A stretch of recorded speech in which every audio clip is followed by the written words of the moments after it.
চোরদের কাছে চ্যালেঞ্জ হয়ে দাঁড়িয়েছে পুলিশের। কি দিন কি রাত চুরিকাণ্ড ঘটছে, যন্ত্রতন্ত্র, কিন্তু পুলিশ যেন অন্ধকারে হাঁটছে।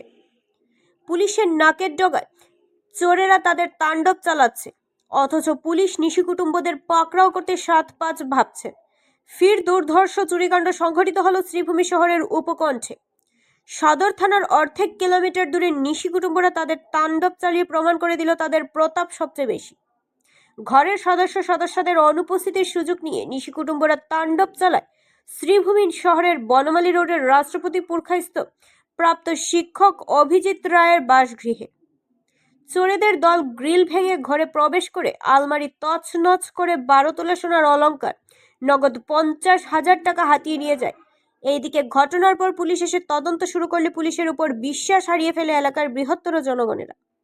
থানার 8 কিলোমিটার দূরে থাকা বাসগৃহে দিন দুপুর নিশি কুটুম্বরা তাণ্ডব চালিয়ে দামি সামগ্রী নিয়ে যেতে পারে, তাহলে পুলিশ কিভাবে জনতাকে নিরাপত্তা প্রদান করবে, এমনটা প্রশ্ন উঠতে শুরু হয়েছে অনেকের মধ্যে।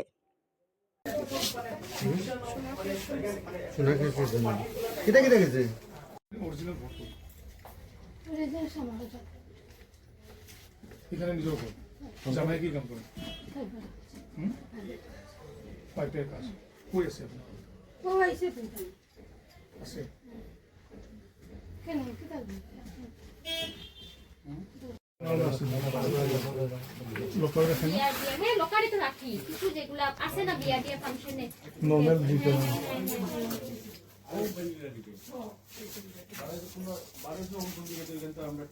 ওই যে লোকারটা ভাঙছে আপনার ঘর ভাড়াতে আছেন জায়গায় রাখছে কেন দাগুলা কি করে রাখলেন আমি জানি না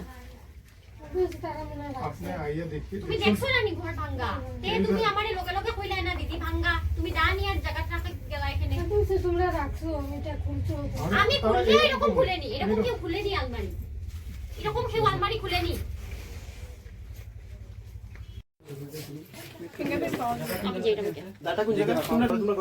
হ্যাঁ আমরা ঘরে আসলাম মানে ঘর কয়টার সময় লাগে আমরা 9টার সময় বাইরে হয়ে যাই স্কুল থাকে না 9টার সময় সবের মানে টাইম তো সবেই বাইরে হয়ে গেছি মা বাইরে গেছে আমি তো প্রায় 1টার সময় আইয়া দেখছি এই কাণ্ড বিষয় ইয়ে দাও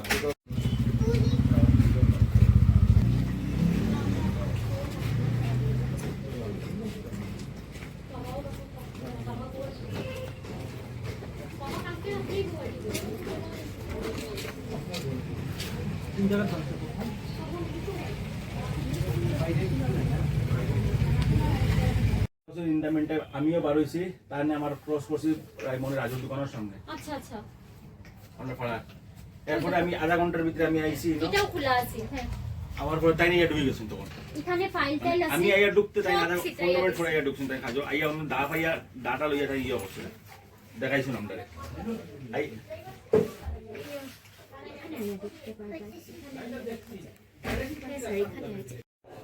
কোনো বড় মালিক থেকে ঢুকতে পারবো নি না ঢুকতে পারবো তো এর মানে আমার তাই নাম দিগাইলা হ্যাঁ এটা কোস ঠিক আছে বাইরে আই কি বাতাই বাইরে দাঁড়া সব বুঝলাম ঠিক আছে ইয়ান ইয়ান কই রে গ্রিল লাগাই কোন সামনে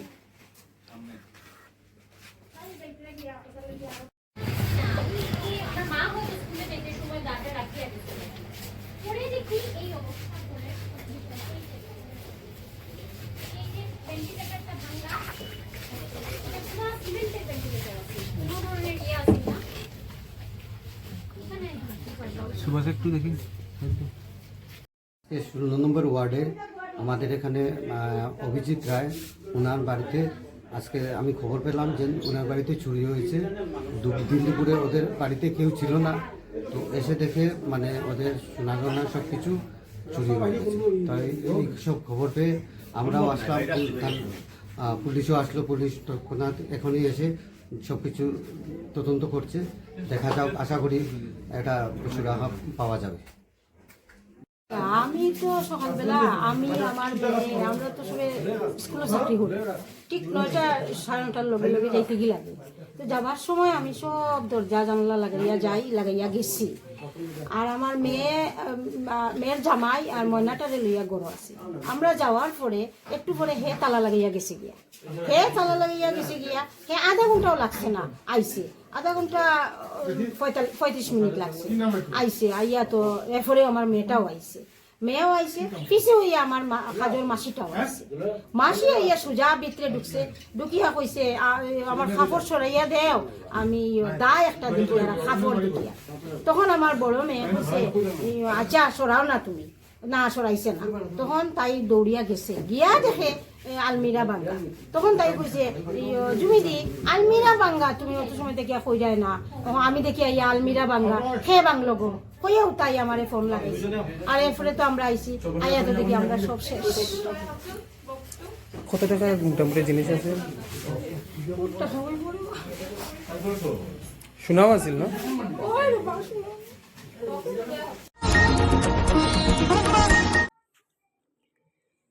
অসামাজিক কার্যকলাপ রুখতে তৎক্ষণাৎ ব্যবস্থা, দায়িত্বশীল মালিক হিসেবে নজর গড়লেন বাণীল্যান্ডের মালিক।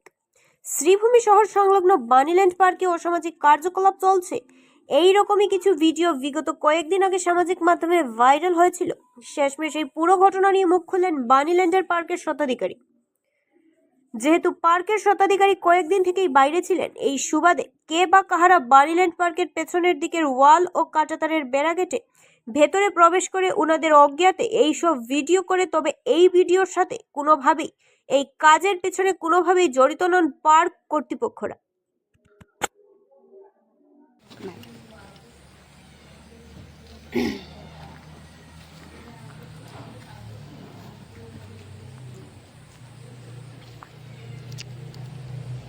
আমি কেন কাজ করছি 1 বছর হয়েছে, তো আমরা তো যতটুকু পারি, দাদা সবসময় আসেন না, দাদার সাথে আমার 1 বছরের মধ্যে মাত্র একবার দেখা হয়েছে, আর ওই আওয়া নিয়ে 2 বার দেখা হয়েছে দাদার সাথে। এর আগে কোনোদিন দেখাই হয়নি দাদার সাথে সেরকমভাবে। তো আমরা এখান থেকে আমাদের সংসার চলে, যে কিছু টাকা মানে পাই স্যালারি হিসাবে, এটা আমাদের রুজিরুটি বলতে পারেন। তো আমরা কোনো সময় এইসব কাজরে প্রশ্রয় দিই না, আর এইসব কাজরে আমরা কোনো সময় সাপোর্ট করি না। আর এইসব কাজ যারা করছে তাদেরও আমরা নিন্দা করি। আর এই পার্কের সাথে, পার্ক জায়গাটা যেটা আছে বাণীল্যান্ড পার্কটার সঙ্গে আমরাও মান সম্মান জড়িয়ে আছে। তো আমরা চাই না যে আমাদের মান সম্মানও কলঙ্কিত হোক এই জায়গার সঙ্গে, তাই আমরা কোনো সময় এইসব কাজরে সাপোর্ট করি না। আমি শুনছিলাম যে এরকম চলতে থাকলে পার্কটা বন্ধ করে দেবেন। তো পার্ক বন্ধ হোক, তাতে অসুবিধা নেই, কিন্তু এই পার্কের যে বদনামটা হয়েছে, এই বদনামটা সত্যি কি মিথ্যা, আমরা এর সাথে জড়িত আছি কি না, এটা যতদিন পর্যন্ত প্রুভ না হয়েছে ততদিন পর্যন্ত পার্ক বন্ধ হতে আমরা একমত নাই। দেখুন, আমি কুমার অরিজিৎ চৌধুরী, আমি এই বাণীল্যান্ডের পার্কের স্বত্বাধিকারী। আমি কর্মসূত্রে এই মানে শ্রীভূমিতে আমি থাকি না, খুবই কম থাকি। তো যেহেতু আমি কম থাকি, দেখুন আমার এই পার্কে আওয়াটাই খুব কম হয়। আমার যারা স্টাফরা যারা আছে তারাই এটারে মেনটেন করে, ঠিক আছে। তো কিছুদিন আগে আমি সমাজ মানে ফেসবুকের মধ্যে আমি নিউজ দেখতে পাইলাম যে এরকম এখানের মধ্যে হয়তো বা কিছু দুষ্কৃতিকারী কিছু অসামাজিক কার্যক্রম করছে।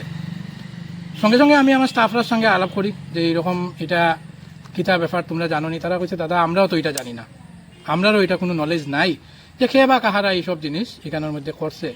এরা নো ডাউট এরা দুষ্কৃতিকারী হইব, নাইলে এইরকম একটা সুন্দর জায়গার মধ্যে অসামাজিক কাজকর্ম তো ভালো মানুষ কেউ করে না। তো এটা জানার পরে আমি কইলাম, মানে নিজে নিজে আমি তার লগে আলাপ আলোচনা করলাম, এবং আমি সর্বপ্রথম আমার সাংবাদিক ভাইরা যারা এই দুষ্কৃতিকারীর মানে যে কার্যকলাপগুলা, অসামাজিক কার্যকলাপগুলারে আমার সামনে তুলিয়ে আনছে, এটা আমরা জানতে পারছি, এটার লাগে আমি আমার সাংবাদিক ভাইরারে আমি ধন্যবাদ জানাই। আরেকটা কথা হইল, দেখুন আমি এই বাণীল্যান্ড পার্কের স্বত্বাধিকারী হিসাবে আমি একটা কথা কইম, আমি এই পার্কটা মানাইছি কিতার লাগিয়া, দেখুন মানাইছি হইল যে আজকে শ্রীভূমির মানুষের বিনোদনের লাগে আমি এই পার্কটা বানাইছি। কিন্তু বিনোদনের লাগে বানাইয়া কোনো দুষ্কৃতিকারী যদি এখানে কোনো অসামাজিক কার্যক্রম করে বা অশ্লীলতা করে, তো এইটারে আমি কোনো সময় এটারে আমি সাপোর্ট করি না, এবং এটার আমি তীব্র নিন্দা জানাই। যদি এইরকম কাজকর্ম এখানে হইয়া থাকে বা কোনো দুষ্কৃতিকারী করে, আমি তারার শাস্তি দাবি করি। যে এরা খেয়ে এরা আমি জানি না, হ্যাঁ এরা বহুত নোংরা কাজ করছে, এটা এবং এটা আমার লগে রেশারেশি করিয়াও করতে পারে, কিতার লাগিয়া করছে, কিন্তু আমরা টোটালি আমরা অজান্তে এটা হয়েছে। আমি এই খবর পাইয়া আমি মানে চিকিৎসার লাগে আমি যাইতাম আসলাম বাইরে, আমি যাওয়া ক্যান্সেল করি আমি শ্রীভূমিতে আইছি। আমি প্রশাসন কর্তৃপক্ষের সঙ্গেও আমি যোগাযোগ করিয়া যতটুক সহযোগিতা লাগে আমি কইছি যে আমার যতটুকু সহযোগিতা লাগে আমি করবো। এবং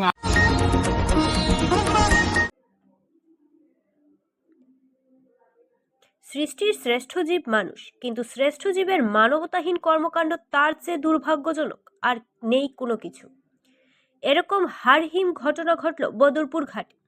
10 মাস 10 দিন গর্ভে ধারণ করা শিশু সন্তানকে ছুঁড়ে ফেলা হলো শেষ পর্যন্ত।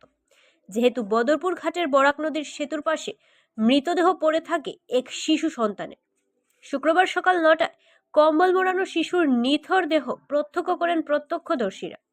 বরাক সেতুতে ওঠার পাকা সিঁড়ি থেকে শিশুটিকে ছুঁড়ে ফেলা হয়েছে বলে সন্দেহ করছেন অনেকেই।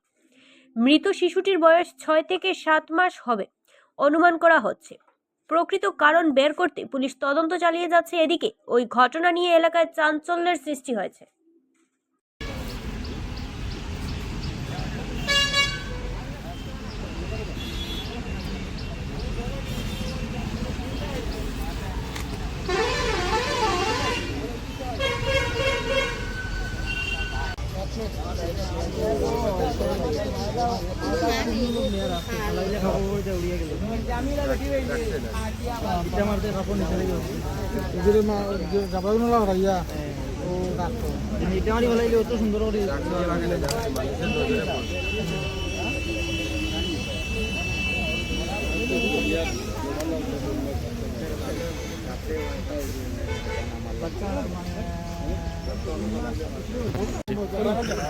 কিরা দেখলাম আসি কেন হচ্ছে আপনি এটা একটা বাচ্চা দেখা যায় দক্ষিণ মালাইয়া গেছে।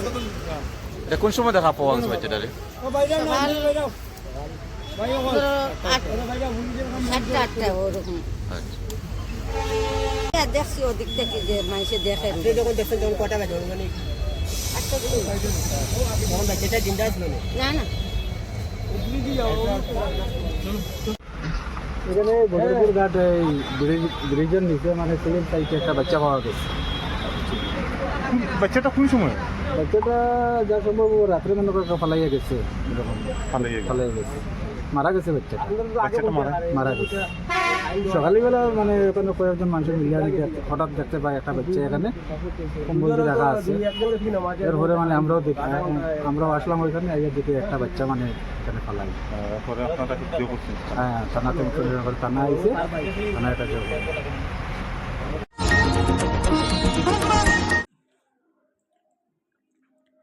আচমকা অভিযান ইডির। শ্রীভূমি জেলার পাথারকান্দিতে ওই সমষ্টির ডেফলওয়ালা গ্রামের আবু মোহাম্মদ সৈফুদ্দিনের বসতবাড়িতে চলে বিশেষ অভিযান।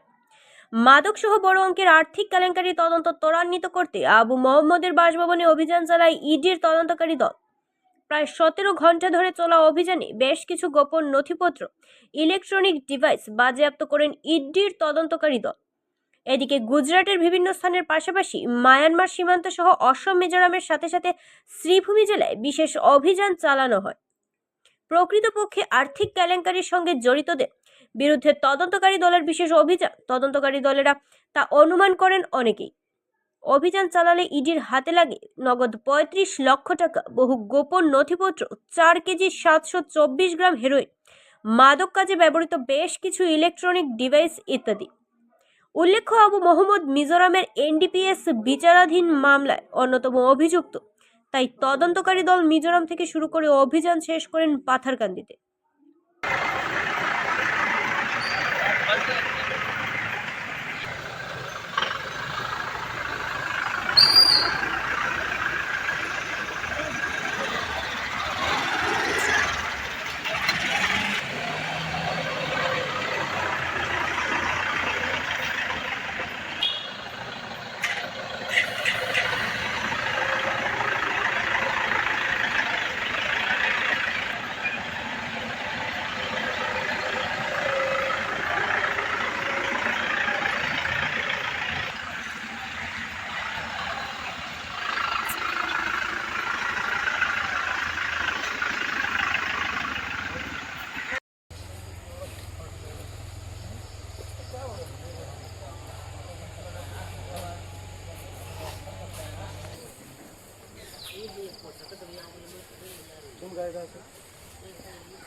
সরকারি কর্মী অথচ দলের সঙ্গে যুক্ত, এই নিয়ে তীব্র প্রতিক্রিয়ার সৃষ্টি হয়েছে শ্রীভূমিতে। যেহেতু সমাজ কল্যাণ দপ্তরের অধীনে দুর্লভছড়া আইসিডিএস প্রকল্পের সিংলাছড়া দ্বিতীয় খণ্ডের 30 নম্বর অঙ্গনওয়াড়ি কেন্দ্রের কর্মরত সুদীপা নাথ ওনাকে বর্তমানে বিজেপি মহিলা মোর্চার সভানেত্রী হিসেবে নিয়োগ করা হয়েছে। জেলা বিজেপি সভাপতি সঞ্জীব বণিক ও জেলা মহিলা মোর্চার সভানেত্রী জ্যোতিকাদের স্বাক্ষরিত সুদীপা নাথের নিয়োগপত্রে রয়েছে।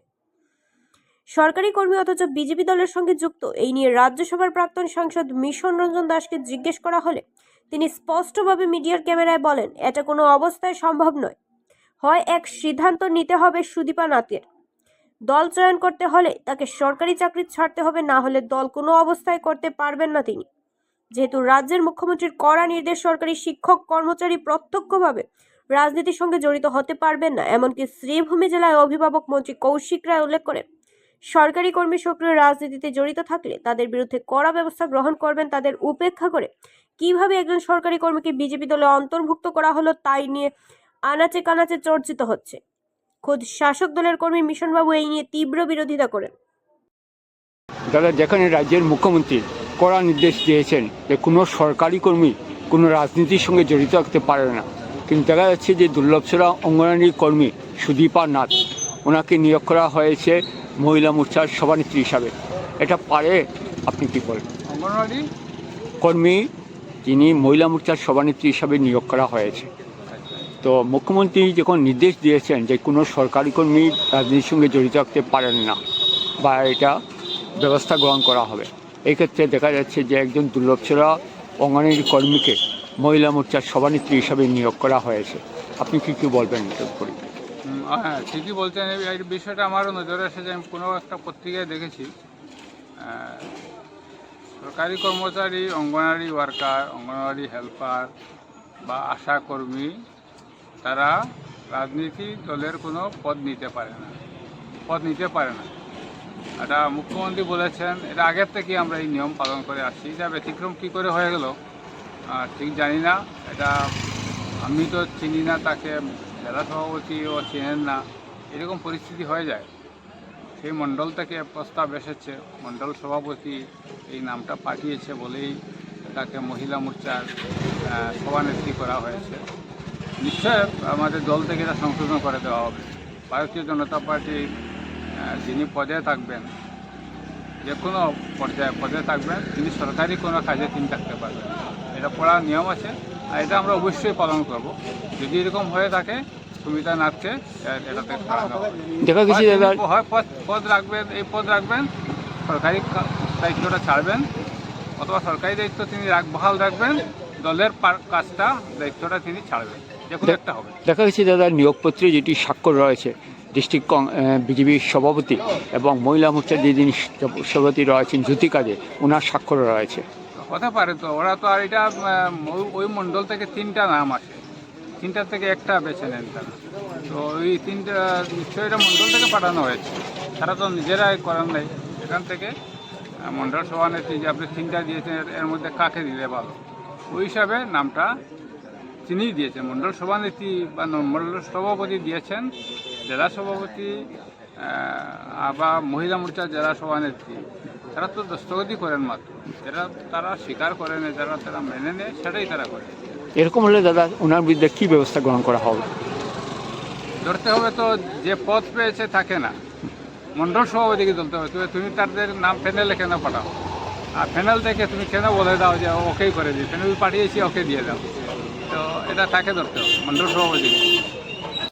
তো এরকম দলের সরকারের নির্দেশ আছে, আমাদের দলের নিষেধ আছে যে এইরকম আমরা সরকারি কর্মীকে দলের দায়িত্বে আমরা বসাতে পারি না, নিয়মই আছে, আমরা করি না, আগের থেকে আমরা করি, আমরা করি।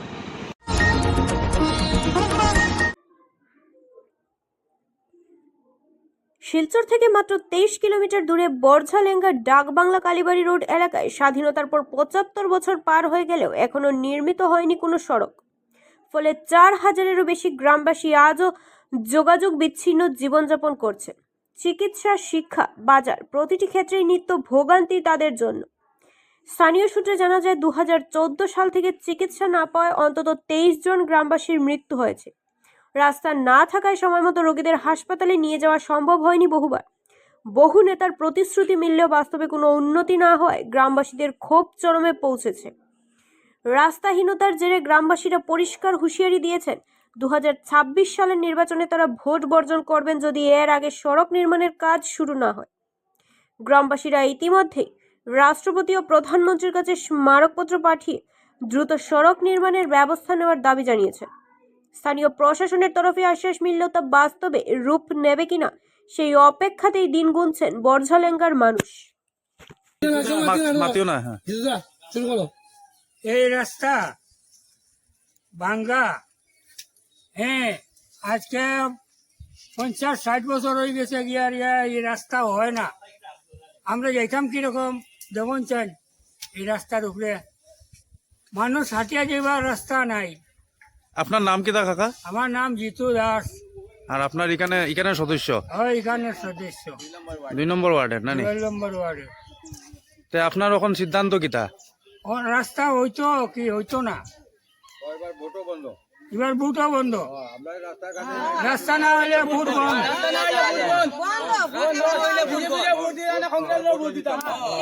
আমরা কোনার বুট পুরা বন্ধ। এই গল্লির এই ওয়ার্ডের আর বুট যেত না নানি? রাস্তা না হইলে আর বুট আমরা এই এরিয়ার মানুষের দিত না। এখানে মিনিস্টার এখানে আইয়া খারে কিতা কইসলা জানি? খার আইন দাদা আপনি আইন? হ্যাঁ, আপনার বাবারে নানি? মরি গেছই ছেলে আমি ইন্দ্রজিৎ ভর। আচ্ছা আচ্ছা, একদম কইয়া গেছই না পরিমল শুদ্ধপদ কইয়া গেছই। আচ্ছা, আমি জিতিলাই তো আমি রাস্তা আপনার রাস্তাঘাট কালীবাড়ি আমি সব ঠিক করিয়া দিলাই। ওখান পর্যন্ত আমরা এই অবস্থা, আমরা রাস্তা আমরা যে কোনার কোনো লাইন নাই। ভোটের সময় খালি আইবা একটা লইয়া যাইবার মতন কোনো ক্ষমতা নাই। ওখান যে 108 ঢুকাইতাম ওগুলা একটা বাইকর গিরায় বাইক ঢুকাইবার রাস্তা নাই। এই যে ইন্দাবাসর টাকা যে আইব মানুষ একটা রাস্তা কিনার থেকে যে মাল যে বইয়া।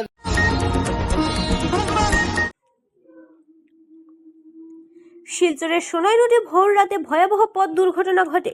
নিয়ন্ত্রণ হারিয়ে একটি ডাম্পার গাড়ি সজোরে ধাক্কা দেয় হলি ক্রস স্কুলের সামনে থাকা ট্রান্সফরমারে। এতে ট্রান্সফরমারটি সম্পূর্ণভাবে ভেঙে পড়ে যায় এবং গোটা সোনাই রোড অঞ্চল বিদ্যুৎহীন হয়ে পড়ে। ঘটনাটি ঘটে বৃহস্পতিবার রাত আনুমানিক 3টার দিকে। AS11BC 0982 নম্বরের ডাম্পারটি হঠাৎই নিয়ন্ত্রণ হারিয়ে রাস্তার পাশে থাকা ট্রান্সফরমারে ধাক্কা মারে। এর ফলে গাড়ি চালক গুরুতরভাবে আহত হন। দুর্ঘটনার শব্দ শুনে স্থানীয় বাসিন্দারা ছুটে আসেন এবং পুলিশ প্রশাসনের সহায়তায় আহত চালককে দ্রুত শিলচর মেডিকেল কলেজ হাসপাতালে ভর্তি করা হয়। অন্যদিকে ট্রান্সফরমার ভেঙে যাওয়ায় সোনাই রোড এলাকায় বিদ্যুৎ পরিষেবা সম্পূর্ণভাবে বন্ধ হয়ে যায়। বিদ্যুৎ বিভাগ জরুরি ভিত্তিতে কাজ শুরু করলেও শেষ খবর পাওয়া পর্যন্ত বিদ্যুৎ পরিষেবা স্বাভাবিক হয়নি। পুলিশ দুর্ঘটনার কারণ অনুসন্ধান করছে। একই সঙ্গে স্থানীয় বাসিন্দাদের সতর্ক থাকার আহ্বান জানানো হয়েছে।